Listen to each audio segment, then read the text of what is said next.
Sorry. All right. So now we come to item 23, the council parking building charges update in relation to the Central City COVID-19 recovery. Comprehensive report in front of us. Thank you very much indeed for the report. Any comments that you'd like to make as staff before we ask you some questions? Thank you, Mr. Chairman. Good afternoon, councillors. Yes, well, council debated this matter at the end of May as a matter of urgency. The purpose of the initiative was for a review of parking charges in the central city, particularly council's own 2 parking buildings, in support of the return of footfall, visitors, shoppers to the central city in the light of the COVID-19 emergency. So the purpose of it really, as our understanding was at the time, was by providing some reduction in parking charges into council's parking buildings, could that bring footfall and visitors back to a similar level to what had been achieved pre-COVID-19.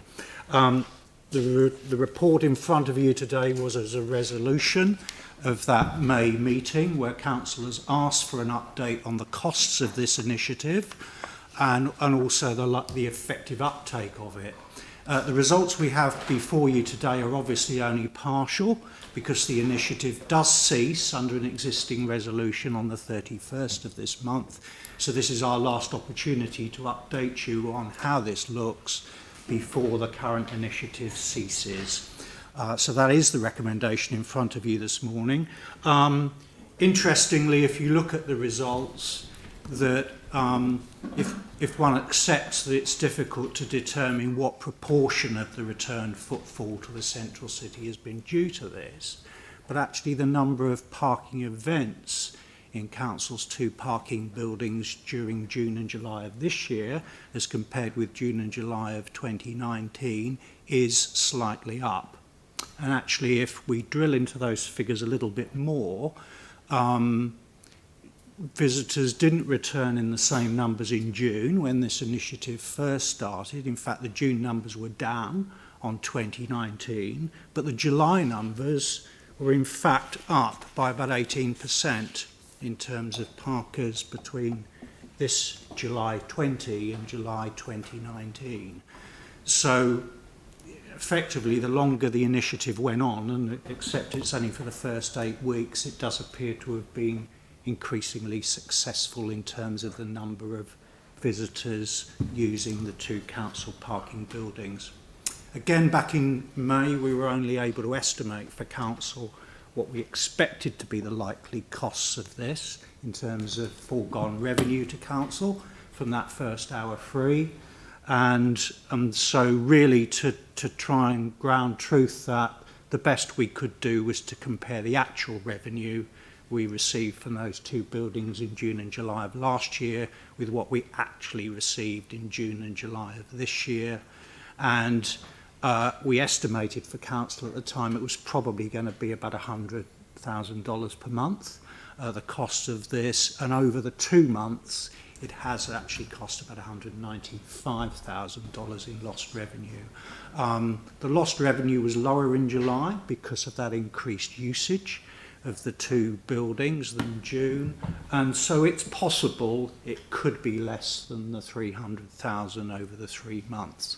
So as we are here today, the alternative option before council this morning, whilst the recommendation is for it to cease as per the extant resolution at the end of this month, the alternative option before council is for this to continue for a further 3 months, and on the basis of the financial information we have before us at the moment, our expectation is it would still be circa $100,000 per month, and so a 0.06% impact on rates were council to consider that 3-month extension.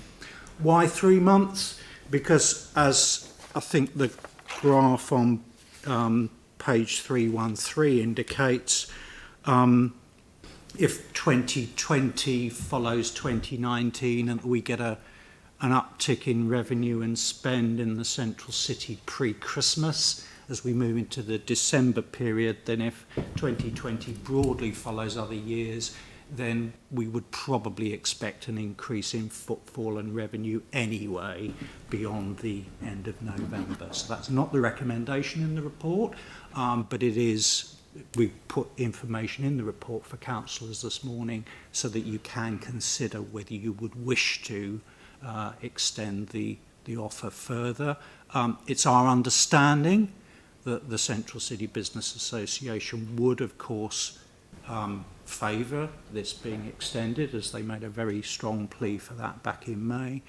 But obviously, because of the short period of time we've been able to monitor this, it's been difficult for us to have a clear view as to what effect this has. Thank you, Mr. Chairman. All right, thank you. So dealing with questions first. Are there any questions? James.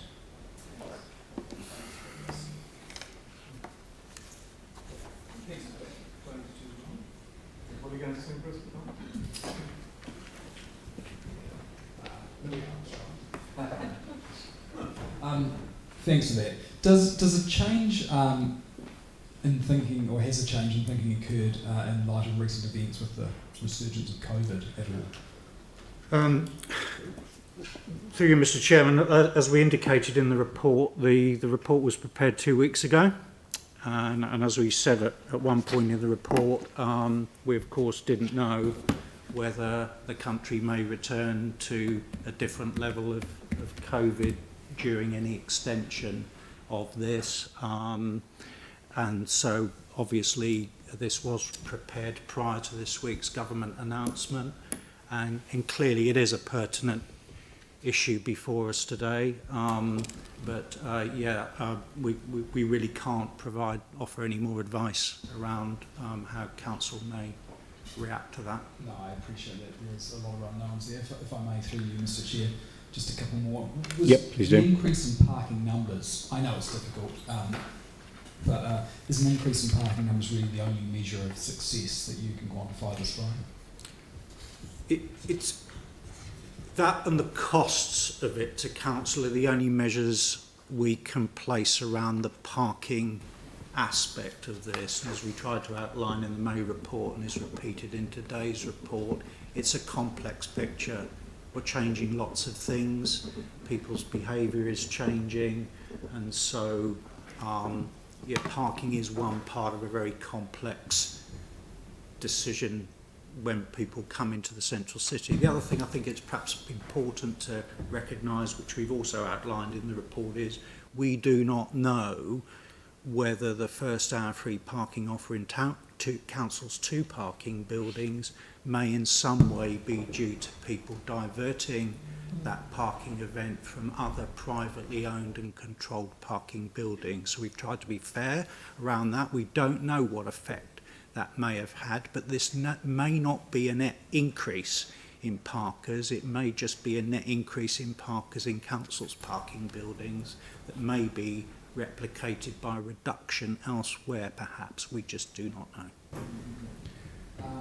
And I guess, again, if I may, Mr. Chair, would an extension,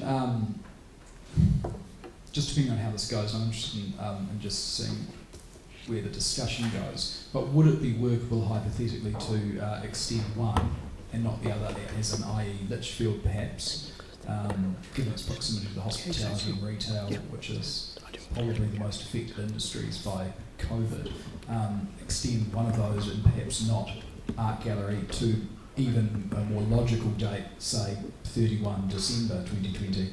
Would staff have any practical objections to that? It's perhaps around the effectiveness on central city footfall and retail spend. This was our understanding of the purpose around the original initiative. The parking capacity in those 2 buildings is very different. 33 Lichfield Street is 806 spaces. The Art Gallery is, I think, 110. And so the revenue figures and the parking numbers are disproportionately very different across the 2 buildings. So the the revenue proportionally in July, July of this year, for instance, was Litchfield Street was $160,000 revenue, lost revenue there. Revenue there, and the revenue in the art gallery was $22,000. So 22,000 plays 160,000. So it's a very different issue. I suspect the art gallery is a much smaller effect on the overall picture. And there's nothing, no systems or anything that would prevent us from doing that. It's just we can practically do it. It's just probably the most difficult thing will be how that's communicated and if that causes any confusion. But given that there's other car parking buildings around the city that don't do it, then it should be able to be. Okay, well that actually just prompts one final question. Thank you for indulging me with the questions here, Andrew. But finally, interesting around the June numbers not being substantially up, but then more of a jump in July. What sort of marketing was undertaken around this? Was it reasonably substantial? Was it largely word of mouth? So, i.e., do you think that perhaps people then going in there and being pleasantly surprised that there is free parking may have then been one of the most effective ways of marketing the promotion? I mean, the initiative was very clear through Council's website. I think it was reasonably well understood that Council had made this offer available, but because other things were happening in July. Christchurch's lit event was during July, it wasn't during June. And so, as I said earlier, there were other things changing. So it's very difficult for us to be sure what effect the parking offer has had on footfall, parking usage, and a number of other factors. I think the only thing we can be reasonably clear about is that it has had some level of support of returning the footfall. I'm sorry to interrupt. That was my fault. It was poorly worded. A better question is, what marketing did we do around the promotion? Primarily, I think through Council's website, and obviously when you entered the building, it's very clear that their first hour is free. And obviously this was around returning visitors, and so once you've gone in there once and it's first hour free until the end of August, well then that may have an influence over where you choose to park on a subsequent visit to the central city. Great, that's been helpful, thank you. Thank you. If this were to be extended, and we can see the costs in the paper, what budget would be used to cover that?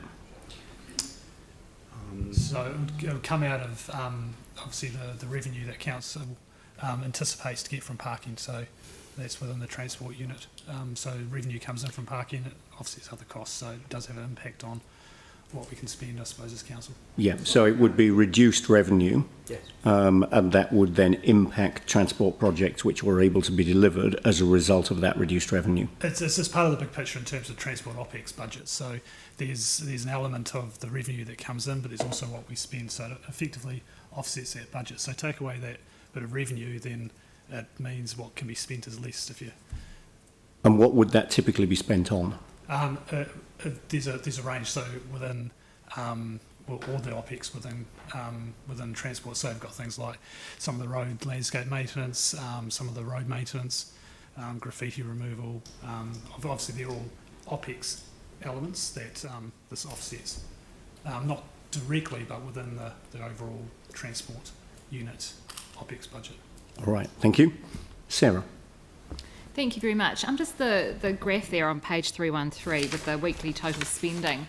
I think it's quite good to look at not just the post-COVID time where we've had this particular free parking, but in relation to the time pre-COVID where we didn't have the free parking.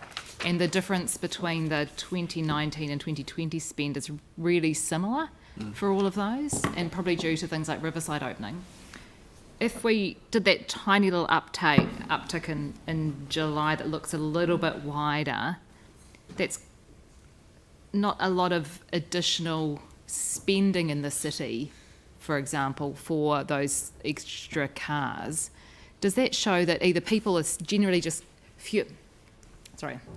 people are either coming in by different modes or people are spending more on each trip for the people who were coming in? Is that right? If there's not a greater number of cars coming in, then either people are coming in by different methods or spending more per trip. Well, I guess what we don't know is the impact of that COVID would have had on those numbers. So if you look at the post-COVID numbers, and you're right, they're looking very similar to the pre-COVID numbers. Yeah, But the bit there was a bit of a rebound, yeah, spending rebound. But also, yeah. if we hadn't done this, what we don't know is would they have been the same or would they have been lower? And I guess that's part of the problem we always seem to find ourselves in with. Hard to get a baseline. Yeah, because initially we did First Out Free immediately when that building opened, well, the main Litchfield Street building opened, and then we've done this again after this event. So it's there's always a little bit difficult to compare. And so I guess that's why I've taken the approach of trying to compare it to the previous year.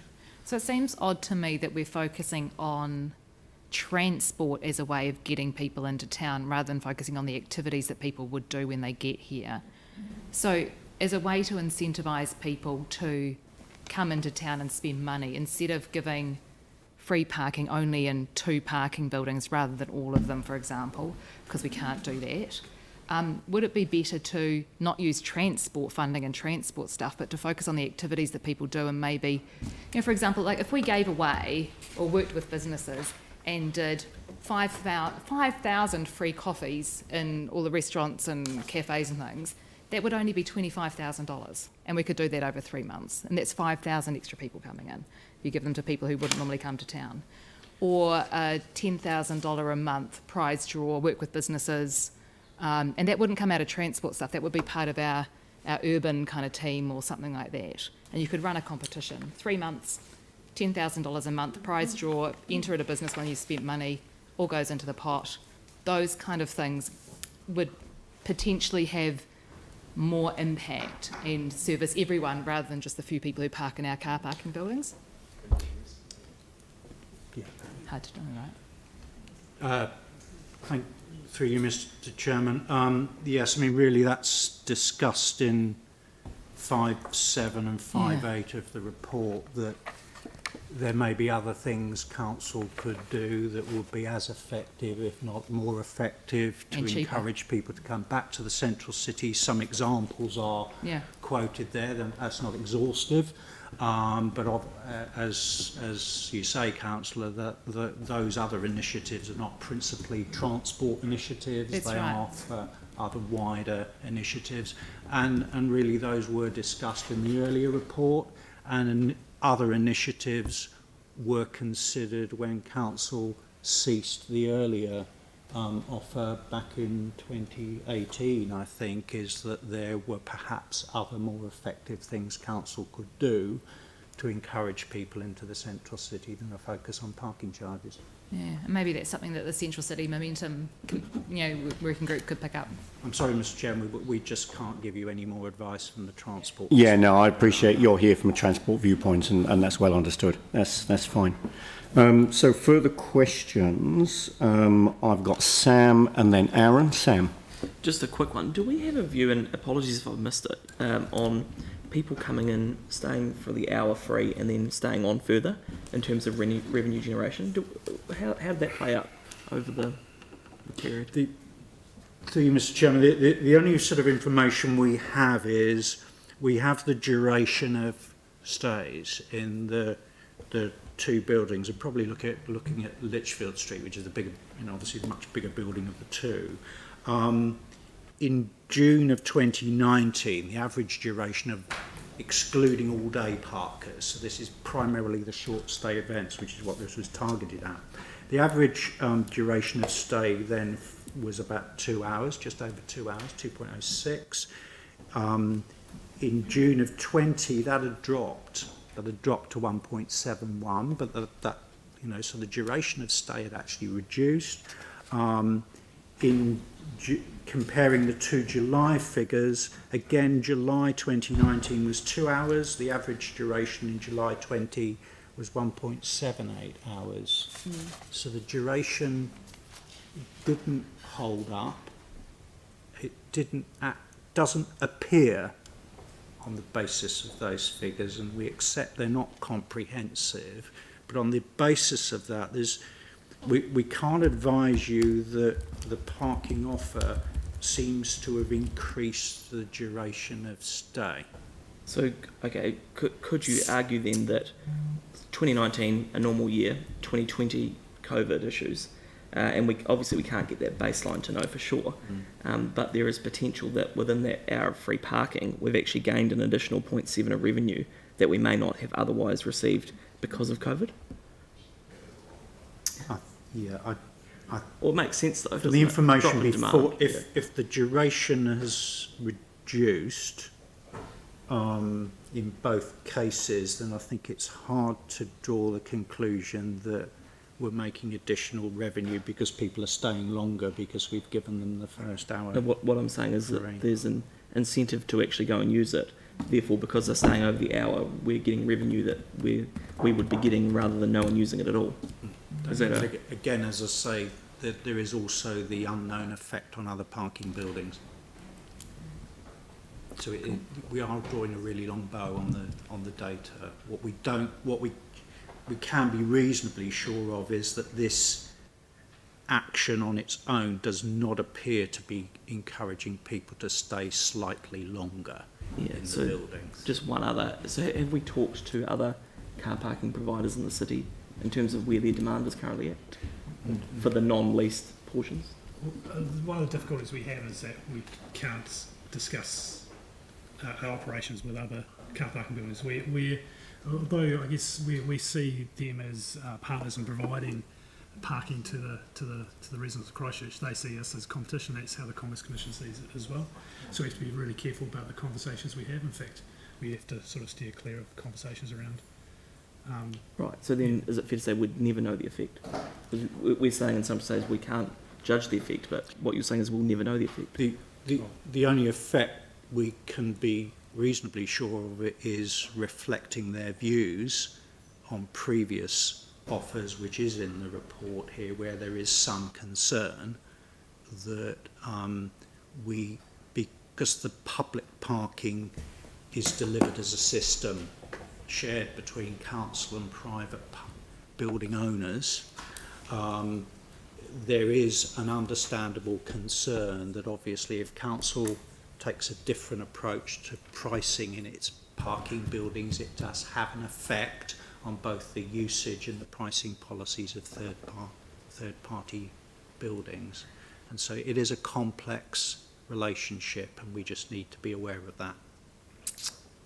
Right. Thank you. So I've got Aaron and then Pauline. Yeah, there was, I mean, you could read almost anything into this because the baseline is almost an argument. You can take the baseline back to zero because you shut the entire economy right down, and there was no paid parking in town at all. So the modelling, you could never be accurate, and you've kind of said that. But I thought the reason why we were targeting parking rather than doing giveaways and stuff is that the overwhelming feedback year after year, pretty much since the quakes, has been accessibility to the city and parking. So that's what the public have told us multiple times is one of their blocks to coming in.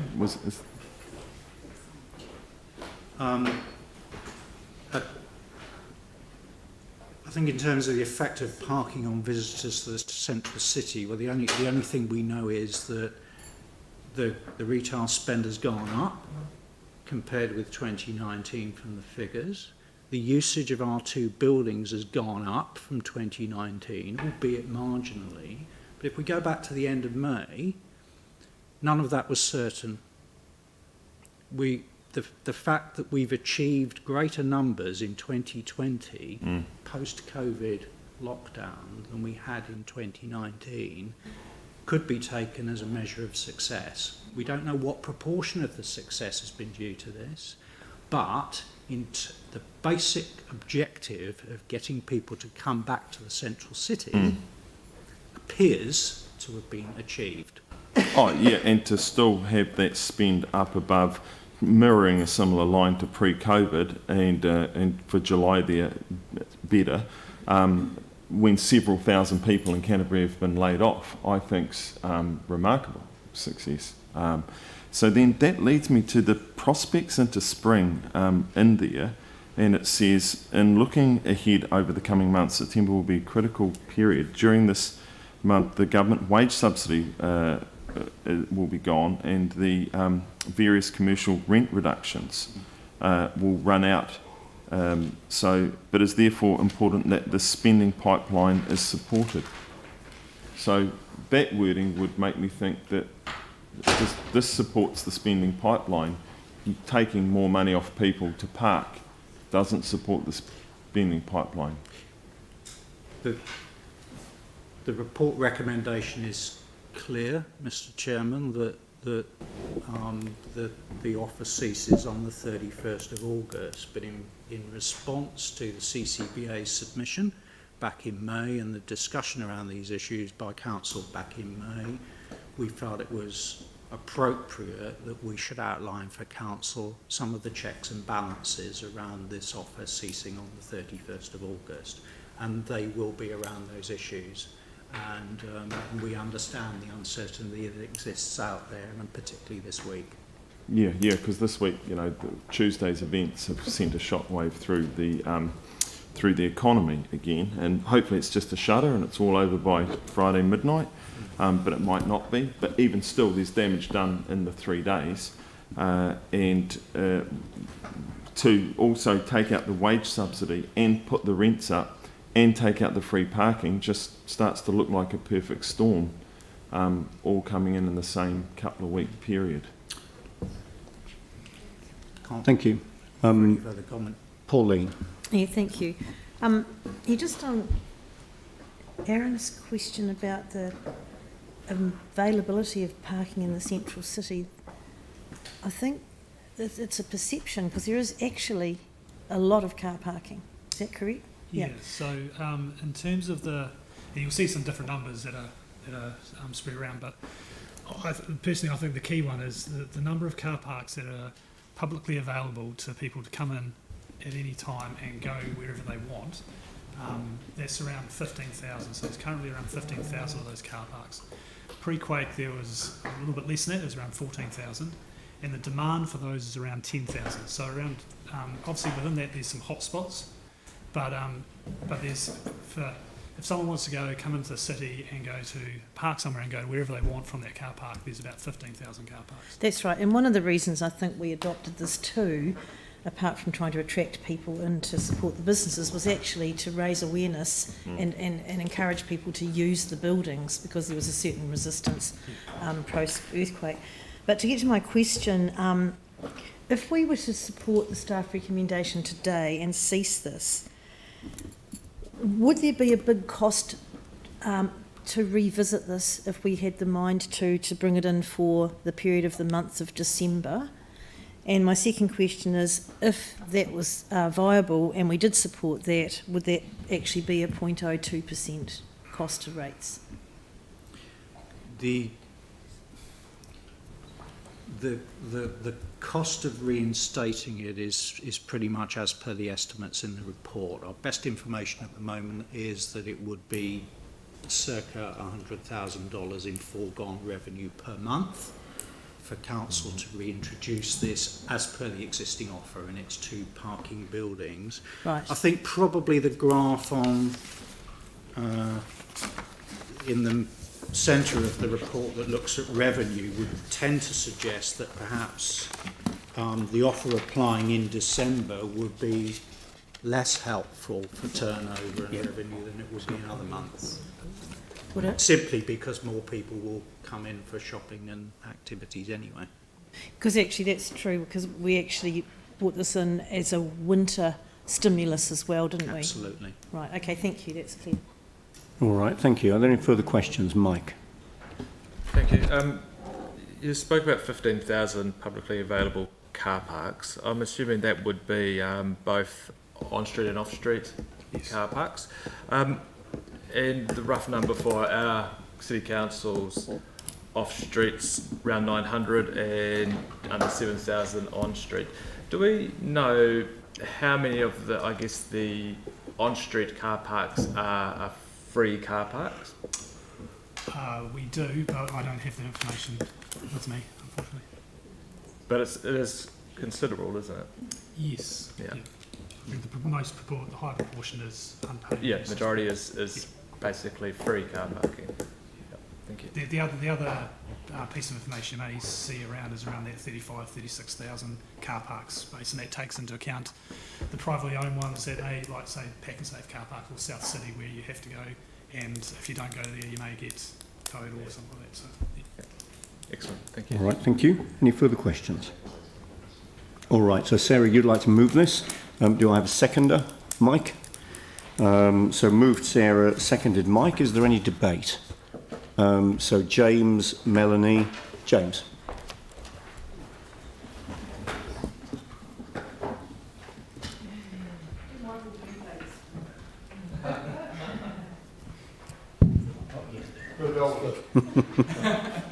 I'm actually really tempted to, but I know. I do enjoy karaoke. The reason why I've just piped up now is because I think I'd like to put an amendment forward, but I thought that there was some fair recommendations there, so it might be the best way to go if I just speak first on that. I can see the wording through to Samantha.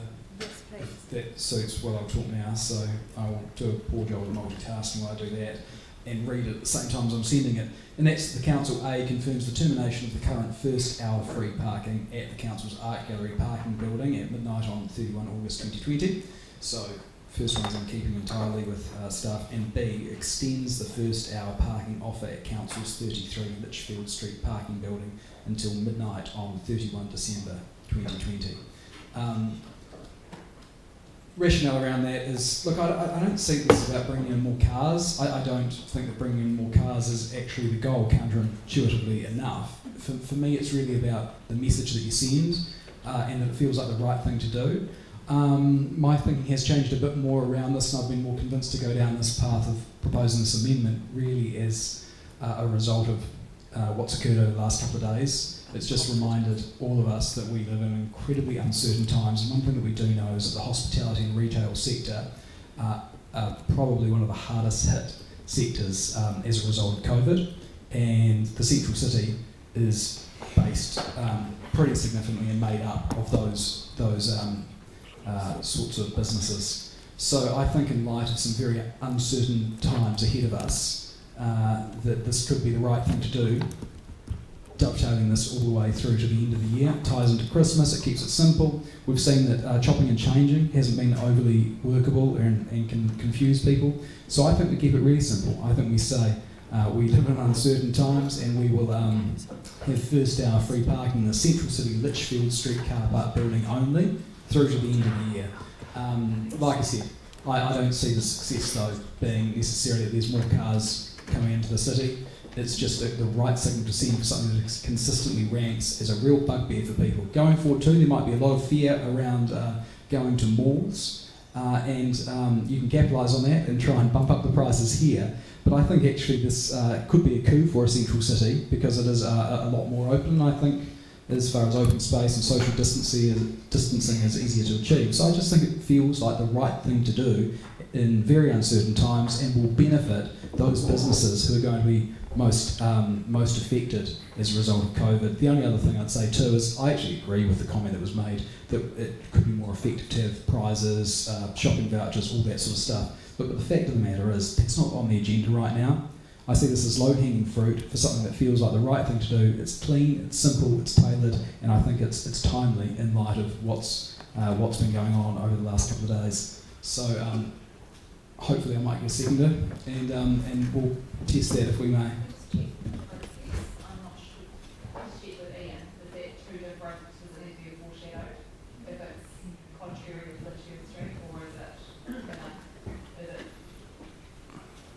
I did think that, Sarah. Yeah, if we can get an answer on that. I mean, I was going to be happy to take it as amendment, but if there is some advice that suggests I shouldn't. It amends one aspect of it, because it's not totally in contrary to it. All right, let's get some advice from Ian. Ian, make the ruling. Do you want to come to the table? We might need to. Yeah. No, I think that's okay. The proposed amendment. Yeah. Yeah. I mean, it amends the substantive set of resolutions with a different outcome for Litchfield Street and the same outcome for the Art Gallery. Okay, so Sam, you're happy to second. So we've got an amendment moved by James, seconded by Sam. So let's deal with the amendment first. Does anybody wish to speak to this amendment? Sarah. Thank you. As we've seen over recent months, basing decisions on sound evidence is really important for a range of things. And as a council, basing our decisions on evidence presented to us when it comes to spending ratepayers' money, I think is really, really important. We don't have any evidence that free parking works to bring people back into town and to get them to spend more money. And so I think that being a really efficient, lean, cutting our cloth kind of style council means that we should be being really clear about this. If we had evidence that it was the free parking working and not other things, then I'd be happy to support it. But as we know, Christchurch NZ did a huge campaign about buying local and getting people back into town. And I have a feeling that that's what drove people back, as well as the people not wanting to be in malls so much post-COVID. So I think that in the light of the fact that as a council we need to cut our cloth, we need to be really wise with ratepayers' money. I think that taking from our transport budget to do this is a really poor choice. Thank you. I've got Tim, Aaron and Anne. Tim. Thank you. I'm going to support this. I think being close to an industry or industries that are really sweating at the moment and are really very worried, it's about sending a message of support to these industries as well. So I'm fully supporting Jamie. I think it's a really good move. Thank you. Aaron? Yeah, as one of those councillors that loves to listen to people who whinge, and there's plenty of them in the city, because they seem to have plenty to whinge about. One of the big ones over the rebuild of the city has been accessibility and has been parking. So it's brought up, and unless you never talk to anyone, you wouldn't have had it brought up with you. But if you've ever had a conversation with members of the public, they always bring up parking. People don't like paying to park when they can go to shopping malls with nice airco units and everything else, all humming away, well planned for a shopping experience. I think the inner city shopping experience is a fantastic one, and we need to encourage people to come and not put them off by the charging to park. So I do support the amendment, but I just want to draw everyone's attention to 6.8 in the report, accessibility considerations. The alternative option in this report to continue the current for a further 3 months, or to support the amendment, I think it meant to say, is consistent with enabling good access to 2 central city car park buildings, so let's just change that to 1 in control, and therefore is helpful for people with mobility impairments. So everyone at this table that wants to support those in our community with disability or mobility impairments, you'll vote in support of this amendment. For those of you that want to penalise them and take money off their already reduced incomes because they paid a third less than everyone else, you can vote that way as well. Thank you. Anne. Thank you. I won't be supporting the amendment, or the substantive actually, but I think that our basic objective here is to get people into the city, and it feels to me like council has been given the full responsibility of this, and this is a very tiny way to address this. What we're doing. We've got a CCBA, and we've got other groups very active in the central city. I would like to encourage, as Sarah has suggested, a very creative view of how to bring people in that isn't just about lowering the cost of parking. There are other things that can be done. For example, changing the hours of retail being opened, which should be considered.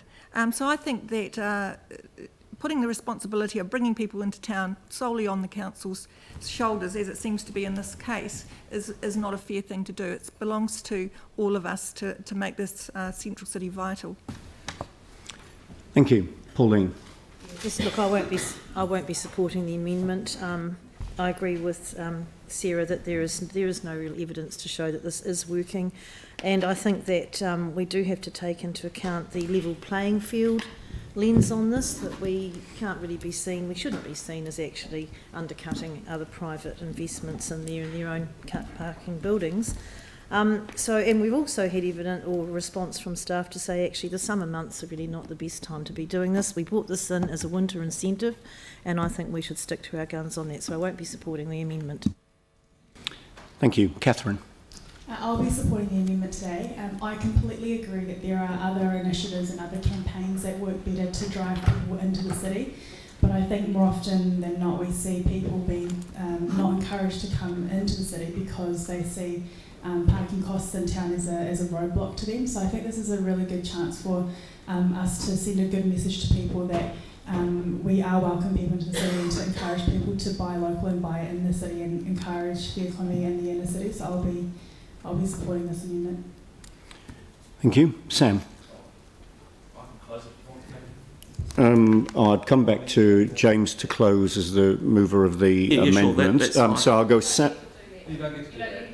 All right, thank you. Thank you. All right, so I won't in that case. That's fine. So Sam and then Phil. All right, Sam. perfect. Look, I can be brief in terms of, I'll be obviously supporting the amendment. I thought it was really interesting, Sarah saying that we should be cutting out cloth. I just, really wonder where you were 2 weeks ago when we signed off a 3.8% rate rise, but we can come back to that. And in terms of, I guess, an evidence-based decision, we've got one word, which is glyphosate. The other thing is, the thing that really stood out for me was around, I think, the fact that we have an opportunity to actually generate revenue for the council from this. The reality is we don't know the baseline, which staff have confirmed. We don't know what's happening within private car parking facilities. We know that the average duration is 1.7 hours. We give them the first hour free, we get another 0.7. So I see this as a real benefit, and we should run it through till the end of the year. So I'd encourage councillors to support it. Phil. Hi guys. Yeah, I'd like to support this. We've got another 11 minutes, and we might find out from our illustrious leader if we're sadly in level 3 down here, which will be something we don't want to go anywhere near. I agree with James that the art gallery car park is neither here nor there. It's such a small amount, and if we can bring people sort of buy into it a bit and help people get into the hospo area, that would be good. All right, thank you. Just check on process. Sorry, again. Yes. If this passes, there's still a substantive decision to make. There's still a substantive. Yeah, absolutely. But if the substantive fails, the substantive was only a confirming or an otherwise. Does the original decision just to end it still stand? If we don't end up passing? Yeah, it's a good question. Because if this amendment passes, it then amends because we've already got it then amends a council resolution to close it. Once you put the amendment and let's say that it's passed, then that becomes the substantive motion that you then vote on. But if that was then to fail, if that was to fail, well then it fails. So what would happen then? Council resolution to stop it. The original purpose of the extent of the rebate finishes on the 31st of August. So it would finish on the 31st of August in the absence of a decision from this meeting today? Yes. Yeah. All right, thank you. All right. Is there anybody else wanting to speak? Yanni. Yeah, I did. So I just wanted to move an amendment, $2 for 2 hours. Well, we're just dealing with this amendment at the moment. If you want to signal a further amendment, then that's fine, but we're dealing with this one at the moment. Right. So I want to foreshadow that, and because I think the point that Sam made is actually a really good one, and that is basically we're gaining revenue from having people in our building, and I think it's unfortunate that we can't talk to the operators, but I think the fact that, the Carter building, which we actually paid a large part for, remember, I think we paid about 30 million for that building, but they have $2 for 2 hours, and I think that's quite a reasonable thing for people. So I think actually we could spend a lot of time just trying to make an hour free, but actually it would be better to get people staying longer and also to be getting some revenue. So I think $2 for 2 hours would be a win-win. So I won't support the motion that's been put forward, the amendment, because I support us actually doing something slightly different, which I think would achieve a similar outcome. Thank you. Thank you. Melanie. If anyone can read, it says in 7.1 that we have lost $195,000 worth of potential revenue, which is ridiculous. So There's just no way I can support this amendment. The spending's the same before and after COVID. Council parking's already cheaper than any other off-street parking as it is. It should be $4 in my opinion. And you can park on the street for free, and I do it all the time. Thank you. Mike. Thank you. I wasn't planning to speak today. I was just coming here to vote on some quite, I guess, important decisions. But obviously this has taken a different turn than I thought it would. And there's some comments around here, I guess, as an example about what creates perception. It's just ridiculous, some of the statements that have been made, and they're completely wrong. And I wonder if some of you have actually read the report, or you just like to make things up to make us look stupid as a council. The reality is, parking in this building is not free, even when we offer it free. And it will impact rates. And we're seeing the mover and the seconder, and people speaking for this are the champions for rate freezes, when we know this will impact rates. It's just astounding the attitude of some of you around this table, taking populist decision-making points instead of basing your decisions on evidence, which it is clear that this isn't working. Free parking does not work, and there is no such thing as free parking. If we want to attract people into our city centre, we need to have attractions and things that actually get people in here, and it's not free parking. We know, we've heard from staff, there's over 15,000 publicly available car parks, and most of them are actually free. You know, it doesn't take much to find them. And in terms of our off-street car parking, we are a tiny player. We have 900 of those car parks. We don't need to be doing this. It is costing us money, and money apparently that we can't afford to spend, according to you guys that want to actually spend it. So I will not be supporting this amendment. At the most basic level, I think we can...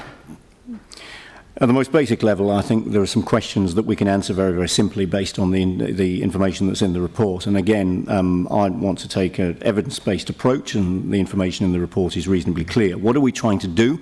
We're trying to increase footfall and economic impact in the central city, particularly for small businesses in the retail and hospitality sectors. Has this intervention, as we come towards the end of it, achieved that? Looking at what's in the report, it would appear that it has not had a significant benefit. It may well be that this has not achieved that at all. Does it represent value for money at $100,000 a month? I think the answer to that question has got to be no, when we see that the impact has been minimal at best. Would we continue it? I think the answer to that has also got to be no, when you consider the cost and the minimal, if any, benefit in addressing the problem of increasing central city footfall that we sought to solve in the beginning. So for those reasons, I'll be voting against. So I'll put the amendment. All those in favour? Oh, James, sorry. I didn't see you there. Yeah, okay. Go ahead. I'm one of the few who hasn't spoken yet, and I didn't want to be left in the position of not saying anything and being the tipping point of this vote, because I've been thinking about who has indicated which way they're voting. So I want to make it clear that I will not be supporting the amendment, because I agree with the cogent arguments that have been put forward. In principle, I hope that the central city can thrive, but I don't believe this is the way to do it. So I just want to make it clear that that's what I'm doing. Thank you. All right, so I'll put the amendment. All those in favour of the amendment, say aye. Aye. No. And all those against, say no. No. So if we can have a show of hands for the ayes, please. Can we just do a division? Let's just do a division, since you've called for one. Yep. So for the amendment, Councillor Templeton? No. Councillor McLennan? No. Councillor MacDonald? Yes. Councillor Johansson? No. Councillor Galloway? No. Councillor Daniels, No.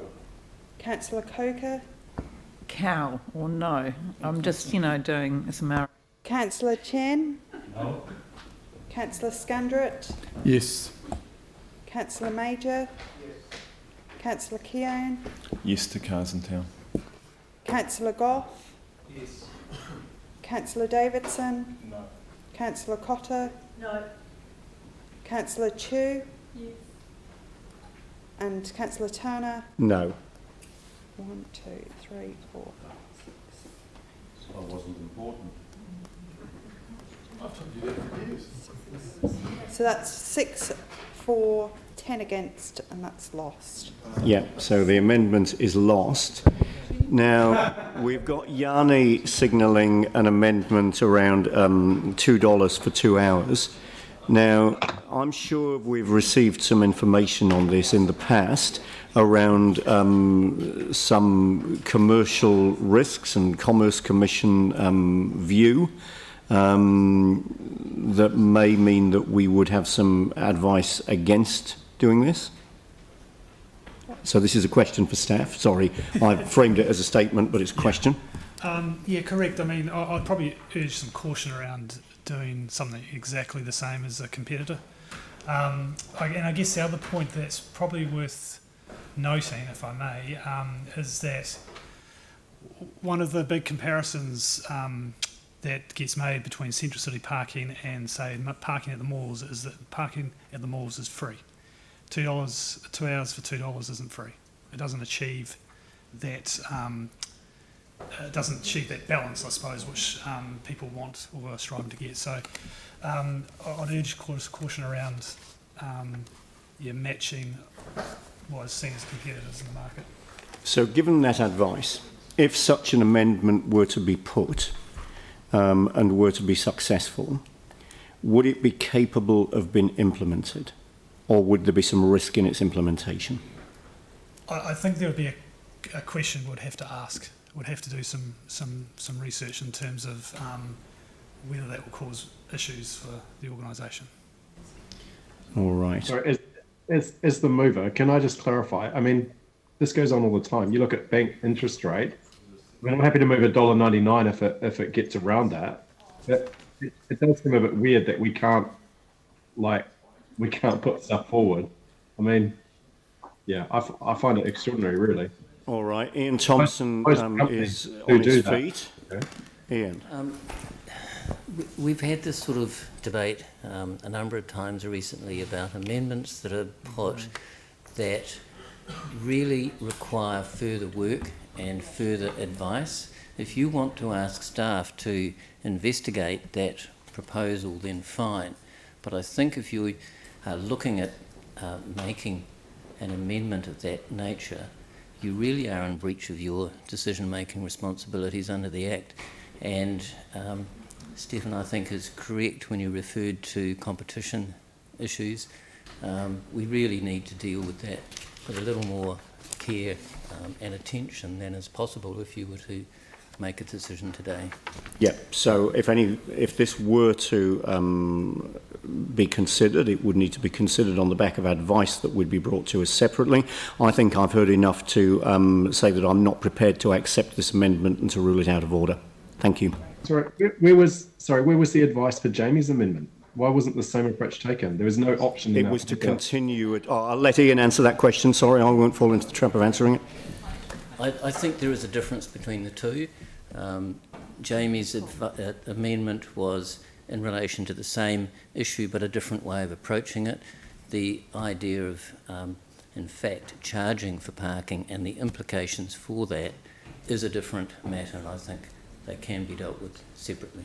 And we don't have the information in front of us to support such a decision today. That's my thinking. Correct. Yeah. Could we change the wording and say that we'd like staff to report back on the option?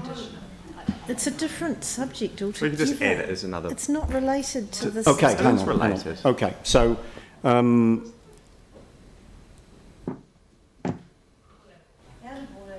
and if people want extra work to be done, then they can ask for extra work to be done outside of this matter. All right, cool. All right. I'll do a notice of that. Yeah, it doesn't need a notice of motion. We can ask for the work to be done. All right, thank you. So that brings us back to the substantive resolution, the staff recommendation. We've already had some debate on the amendment. I don't know whether people feel that we need further debate. The opportunity is there if we do. We've got this in front of us. Does anybody wish to speak to it? Aaron. Yeah, just really quickly, because I spoke earlier last time and then other people raised other issues. One of the clear ones, and thanks Stephen for raising it, is there's a reason why malls have free parking at the malls, to attract people in and make the place really accessible. That's the complaint we get about town, is that it's not accessible, even though we are an accessible city according to the plan.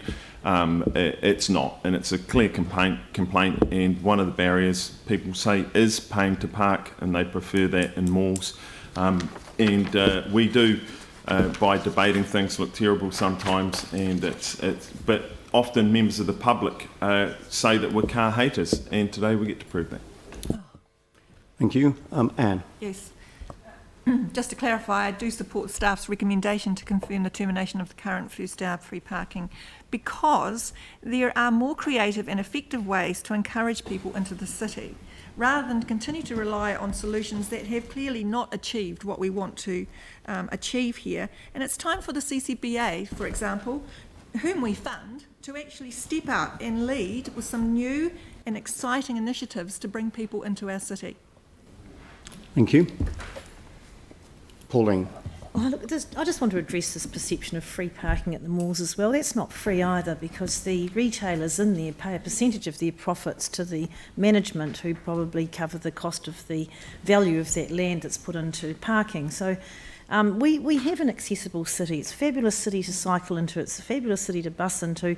And if you want to take your car in, you can park there for a very, very, very small cost. So I will be supporting the staff recommendation today. Jake.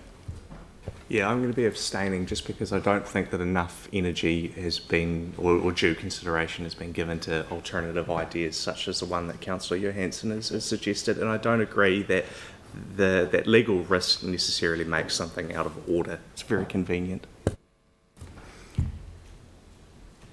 I'm going to be supporting the staff recommendation, purely and simply that there is no evidence that continuing this scheme would provide the outcomes and the benefits that we sought to provide at the beginning. It's that simple, quite apart from the fact that it would be $100,000 a month, not well spent. Sarah. I'm assuming nobody else wants to speak, so Sarah, I'll get you, or Tim, and then I'll come to you, Sarah, to close the debate. Yeah, I mean, I supported the amendment because it's about sending a message to those central city retailers. It's not about the facts or the bottom line actually hasn't been actually levelled. There's not enough evidence to which way was going to, where the bottom line is to make a judgment on this. When we say it's a loss of revenue, and I do think that it would be really good to bring in some new initiatives and some really outthinking.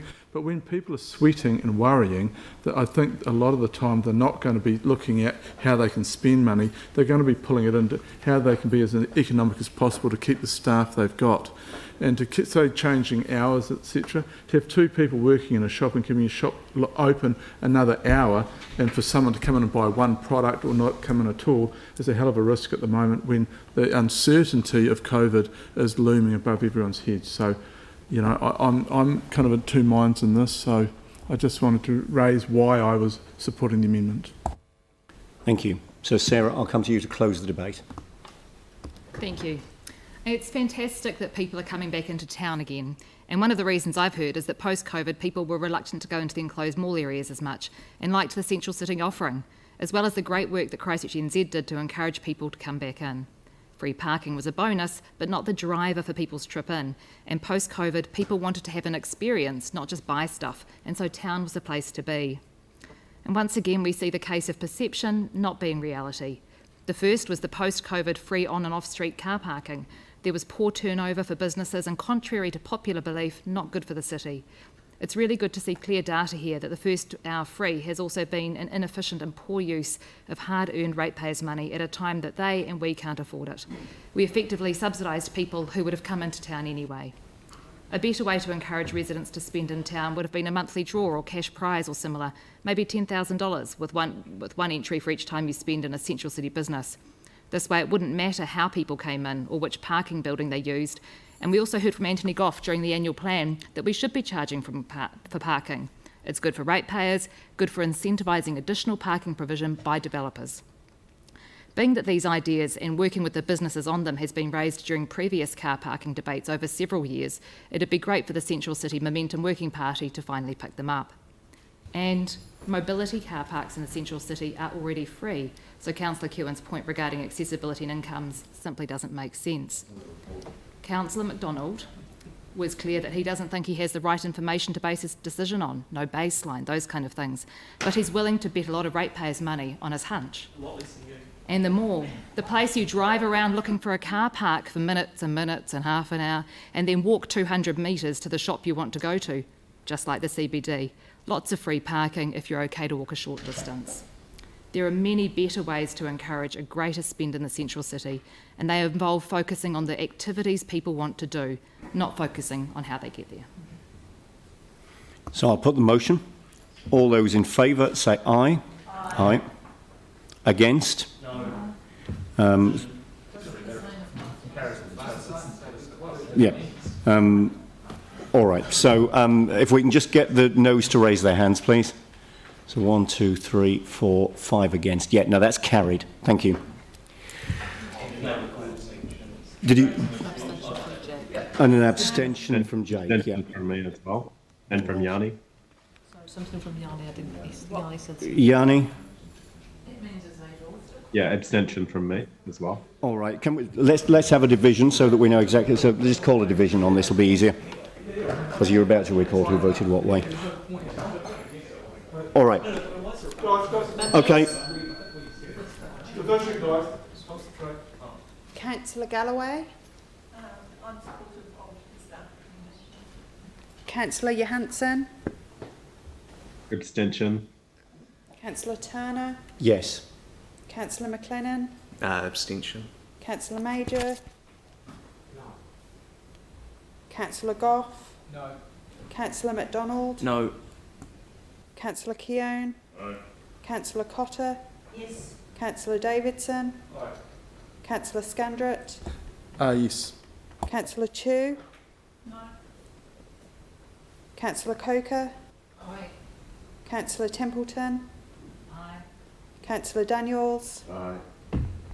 Councillor Chen. Yes.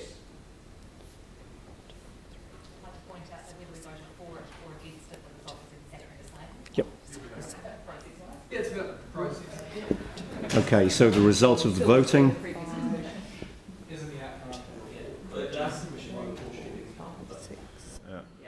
So that's 9 for, 5 no and 2 abstentions. That's carried. That's carried. Thank you. And thanks very much indeed to staff for comprehensive answers to questions as well. Thank you very much indeed. All right.